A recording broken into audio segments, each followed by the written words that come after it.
Good morning, folks. Welcome back to the Food for the Faithful channel with me, a reluctant prophet, right here on the Gatineau River in Gracefield, Quebec. A beautiful, sunny, but cool Saturday morning. Today's topic is doublespeak. The reason I state that there cannot be a political solution to a moral, ideological, and indeed a spiritual crisis is that politics is about consensus and compromise. Yet you simply cannot concede ground to those whose express intent is to destroy our very way of life. How would it be possible to create a consensus with those who define our parliamentary system, our cultural heritage, and our faith as remnants of a post-colonial patriarchal tyranny? The radical left disguising themselves as liberals, have become increasingly desperate to control the narrative due to the waxing wave of populist rejection of their extreme viewpoints and neo-Marxist policies. I predict that they become so desperate and unsettled that they fully intend to provoke ordinary folk to react forcibly to their provocation so that they can then play the victim, because playing the victim forms the entire basis of their ideological narrative. The reason is psychologically simple. The radical left invariably projects their own moral failings onto others. Their entire ideology is based upon turning themselves into ethical Teflon by portraying themselves as victims of structural oppression. I don't make these terms up. These are words from their own idiotic ideology. Nothing sticks to them as they cast their own moral inadequacies onto others who are infinitely more ethical than they are. What is truly amazing is that here in Canada, they have been in control of the structure for 9 years, yet the very things they complain about have grown infinitely worse. This has had two effects. First, they continue tearing down what had worked to replace functional order with chaos. And second, they endlessly apologize for the structural oppression that their neo-Marxist policies are making worse. The very fact that this makes them both victim and victimizer escapes them, since they lack the mental acuity to see that this is an essential contradiction. So I began a conversation with Bing AI, asking this: what psychological phenomenon causes people to hold two or more mutually exclusive ideas simultaneously and not notice that they contradict one another?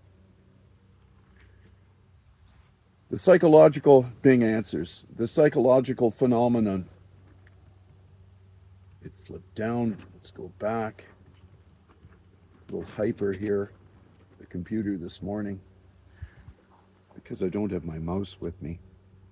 The psychological phenomenon you are referring to is known as cognitive dissonance. This term was coined by psychologist Leon Festinger in 1957.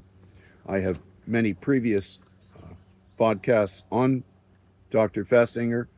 I invite you to search back and look for them. I can put links to them below this podcast in the notes.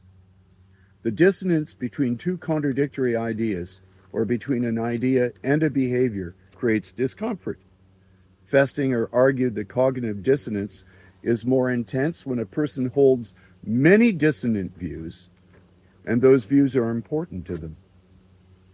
People often try to reduce this comfort by avoiding or ignoring the dissonance, undermining evidence of the dissonance, or limiting the discomfort of cognitive dissonance by belittling its importance. Alternatively, people may take steps to try to solve the inconsistency by either changing one's behavior or changing one's beliefs so they are consistent with each other. Another related concept is doublethink, which was introduced by George Orwell in his novel 1984.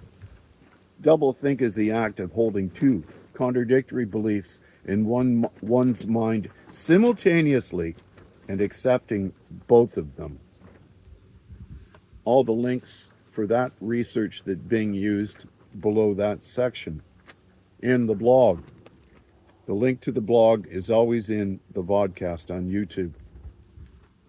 Could such denial of contradictory realities cause people to project onto others who point out the contradiction, or to even become violent?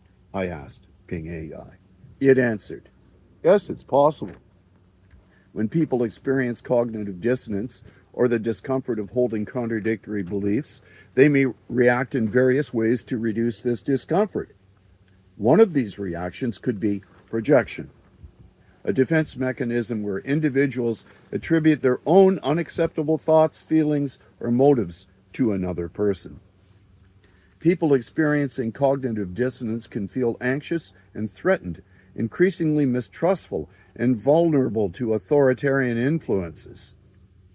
If their sense of reality is placed in doubt or dismissed as invalid by authority figures, they may become uncertain of their legitimacy and security. These are Bing's observations. I would suggest that if the dissonance is coming from the authority figures, then the results are much more psychologically damaging. In some cases, this can escalate to hostility or even violence, especially if the person pointing out the contradiction is perceived as a threat, which is what the left now views ordinary classical liberals like myself or conservatives. This is particularly true if the belief in question is deeply held or tied to the individual's identity or worldview. However, it's important to note that not everyone will react this way. The response can depend on a variety of factors, including individual's personality, the nature of the belief, the context, and the way the contradiction is presented. All the links for Bing's research below that section. Next question posed to Bing AI. In his novel 1984, Orwell referred to this phenomenon as doublespeak, which was a key feature of his version of totalitarianism. Is it possible that such a problem can happen in the political realm today? It responded, yes, the phenomenon of doublespeak, which George Orwell highlighted in his novel 1984, can and does occur in politics. Doublespeak is a language power technique that seeks to mislead, distort, deceive, inflate, circumvent, or obfuscate.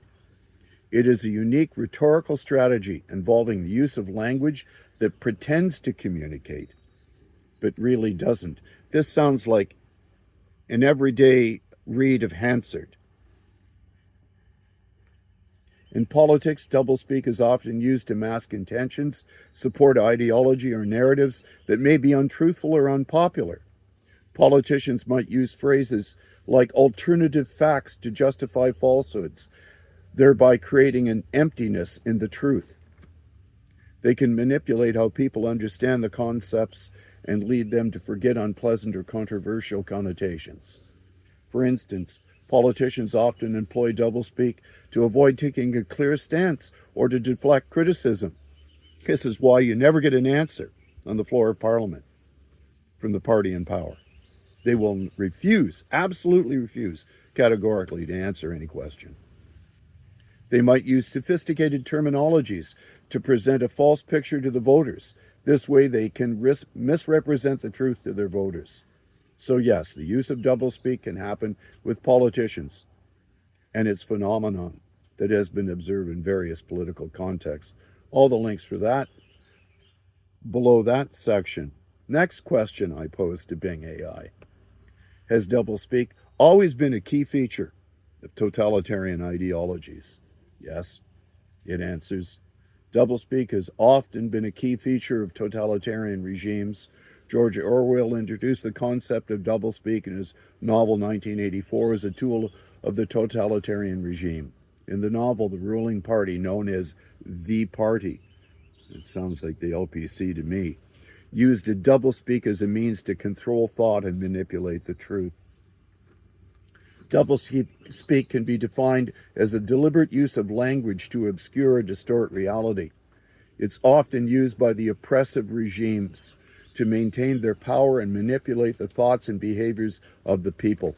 For instance, Russian President Vladimir Putin has been noted for his use of doublespeak. In politics, doublespeak is often used to mask intentions, support ideologies or narratives that may be untruthful or unpopular, like the carbon tax.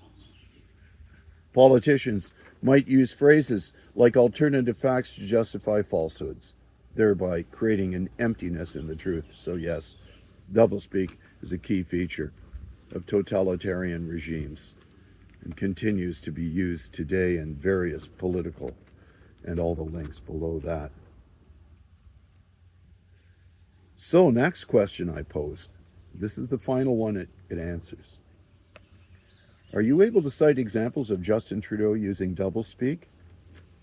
Yes, there have been instances where Justin Trudeau, the Prime Minister in Canada, has been accused of doublespeak.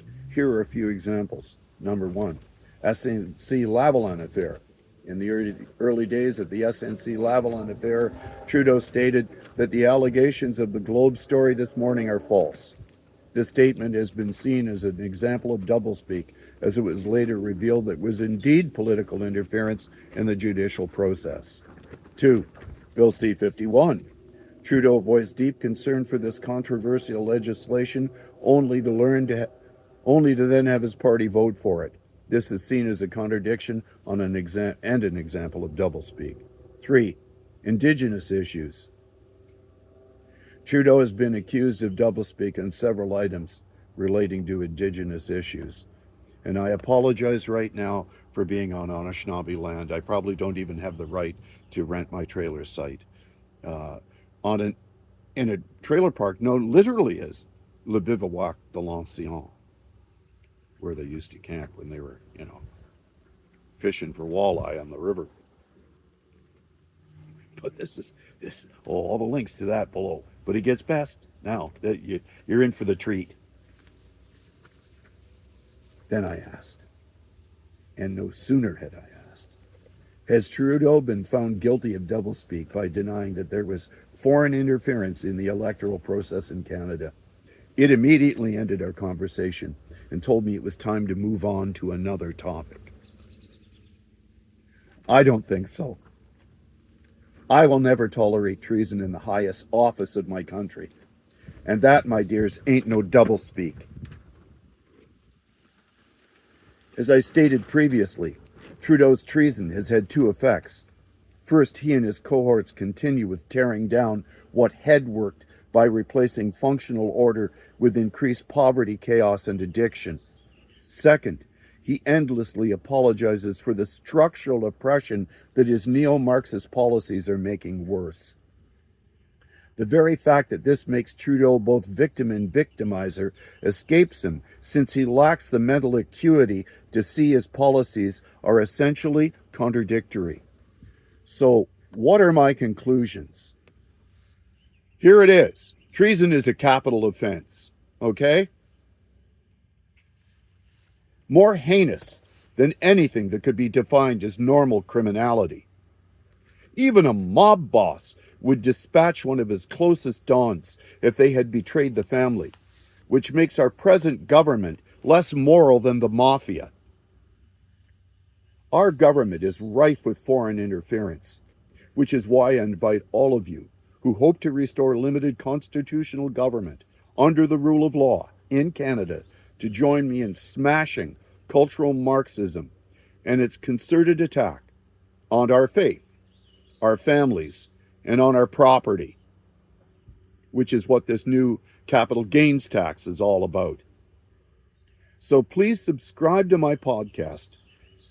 Join me in helping to restore sanity and fiduciary accountability to a deeply damaged system of government. We need to rebuild our schools where children can be taught rather than indoctrinated. We must help rid our universities of the critical theory which infects their administrations and their curriculum. and join me in restoring Christ's message of salvation. Why? Which is why I am sounding a warning to those churches who have rejected the gospel for woke idolatry. My content will never be hidden behind a paywall. Feel free to leave your comments and criticisms, since I am a free speech absolutist. And please, make sure that you subscribe to this podcast and share it with your family and friends. God bless you and have a lovely day.